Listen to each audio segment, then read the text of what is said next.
Hey friend, what's up?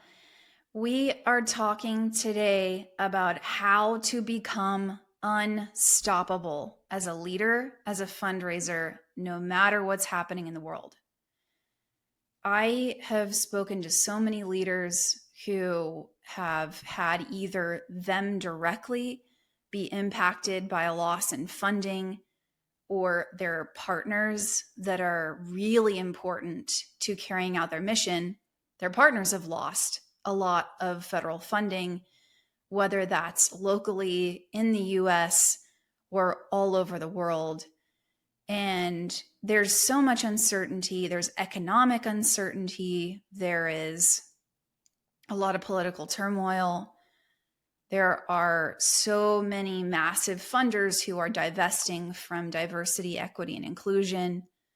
There are people who are rolling back everything that they said was important to them in 2020 and 2021. Right? I mean, we're not crazy. All of these things are happening. All of these things are happening. And everyone's responding differently. Some funders are looking at it like, oh wow, there's a lot going on. Let's kind of analyze and do some more research and figure out how we want to respond. Super helpful, right? And then you have some people who, if they can, they're doubling down. I've seen funders say, okay, look, we're going to give more away to the people who we've been funding, which I love to see. And you know that I'm all about major gifts. I'm all about individual giving revenue. There are lots of reasons for that. And one of the chief reasons is unrestricted, flexible funding. When you build relationships, they are crisis proof. And I have talked about this for years. And if you've been following along for a while, you know that. You know it. This ain't new. This ain't new. And if you're new here, welcome. And I see so clearly that you need a better strategy than whatever's been working for you with the past 5 years. If you have had success in the last 5 years, what's working for you up until now, you're likely needing to change your strategy. What I also see is that if we don't evolve and adapt and get better skills, as the world changes, we will lose funding. We will go out of business. There will be organizations that will not make it through this moment. I guarantee it. It's going to happen. And there's some serious leadership decisions that need to be made. And then on top of that, we have to become self-led. And that doesn't mean that you are in isolation. But in order to become unstoppable, like nothing can break you, nothing can stop you. You have to really have a core value system that's driving you. When there's no motivation left, when nothing is feeling easy, what happens inside of you? We learn who we really are in a crisis. We learn what we really care about in crisis. And that's a massive advantage. You're going to need to fire some donors and board members and release them from the obligation of being a pain in your ass. And at the same time, you're going to see how there are donors who are going to step up and do more for you than they've ever done. Because generous people are generous, whether it's convenient or not. Are you hearing me? People who are going to give whether it's easy and popular and they're getting great press and they're getting accolades and ooh, look at this, sexy moment of Black Lives Matter. For some people, that was a fad. For some people, that was a trend that they absolutely jumped on to make more money. We know this. And for some people, They're going to give even if it's not their best year in terms of business success financially, because they're generous. If generosity is a core value, then you'll give whether it's easy or not. And that's the opportunity that you have to build deeper relationships that you never have. Think about how crisis brings people together in a way that good times do not. That's a massive advantage. The people who are going to become unstoppable, the organizations that will not just survive but thrive this moment, are going to be led by people who can lead themselves well. They are not relying upon leaders that they used to rely upon. I mean, it would be nice, right? It would be nice if we had more stability. It would be nice if people were consistent. It would be nice if their words matched their actions. That's why we must become even more focused and deliberate and clear about our standards, our expectations, the bullshit we won't put up with, that we need to let go of people quicker when you know inside your intuition is telling you, this ain't a good fit. This donor, this funder, this partner, they're already fussy and they haven't even given us a gift yet. That kind of thing. Or you have people who are making really big promises, but they're not delivering and you're having to hunt them down. Time for a courageous conversation, my friend.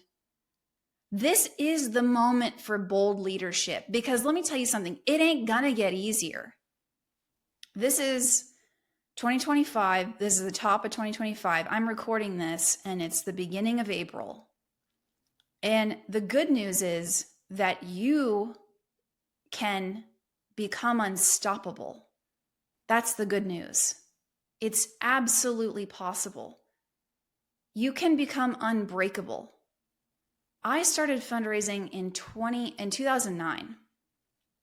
2009 was during the Great Recession, the housing bubble, people were losing their homes, financial collapse. We bailed out all of those big banks. It was a disaster. It was a disaster. And that was when I started fundraising. Really great times. But let me tell you something. I learned how to talk to people and have money conversations while it was not easy to do. And I saw fundraising success. And then when I was working at United Way, I was working as a temporary campaign associate.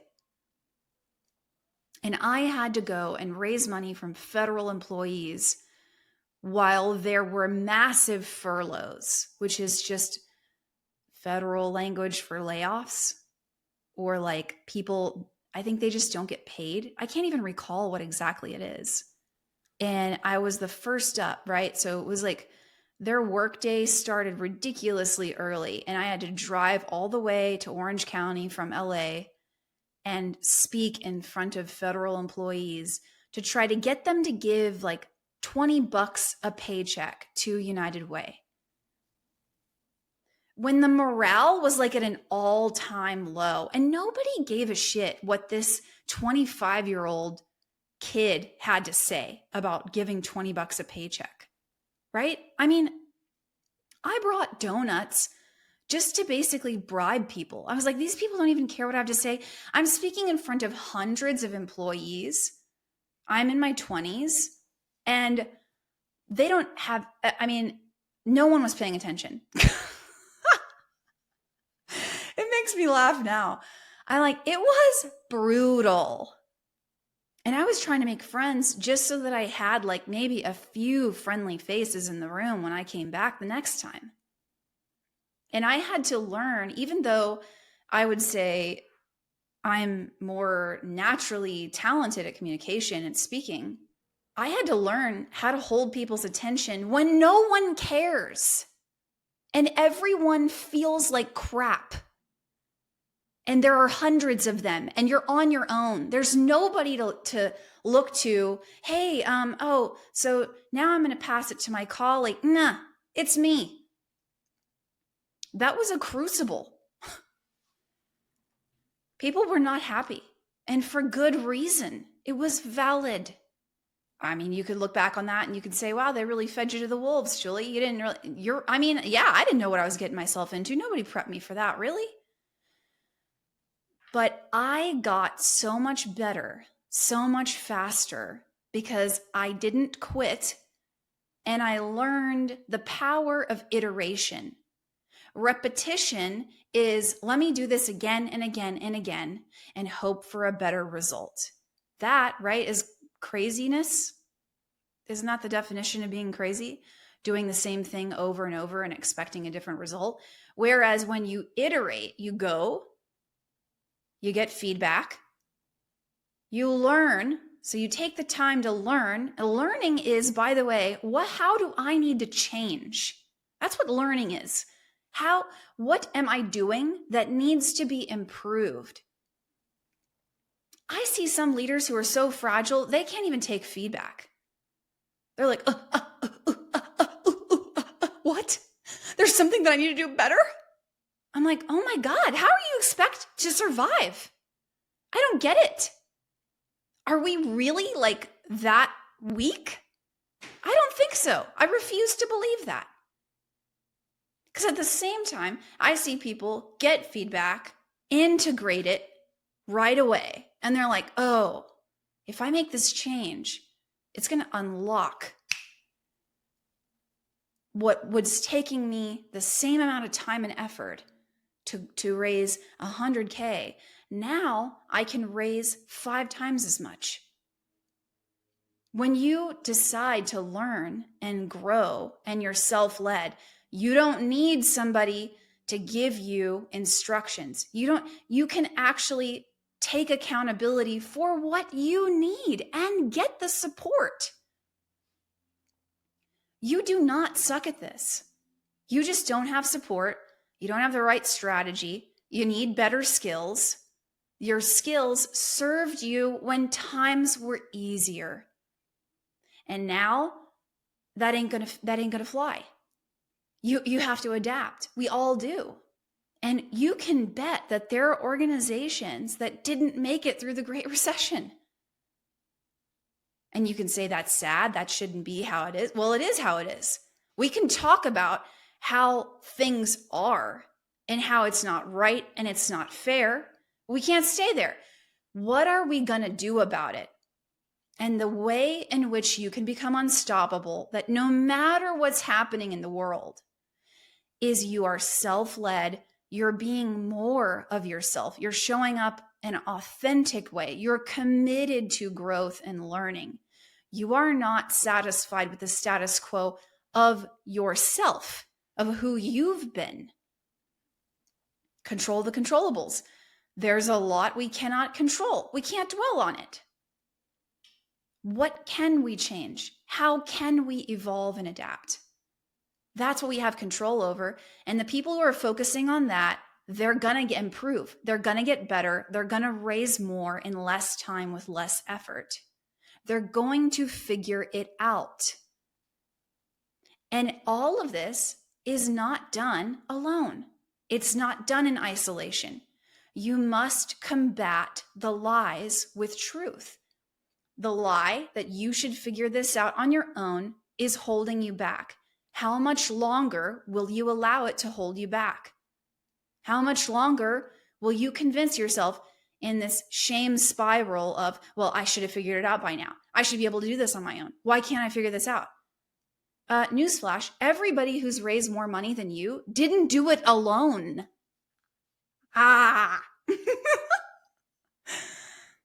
And I'm telling you, I had an amazing mentor. I had amazing teams. I wasn't just this lone wolf, badass, I'm raising $2.5 million a year.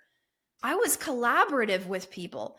I was on teams. I was asking questions. I was constantly learning. I was evolving.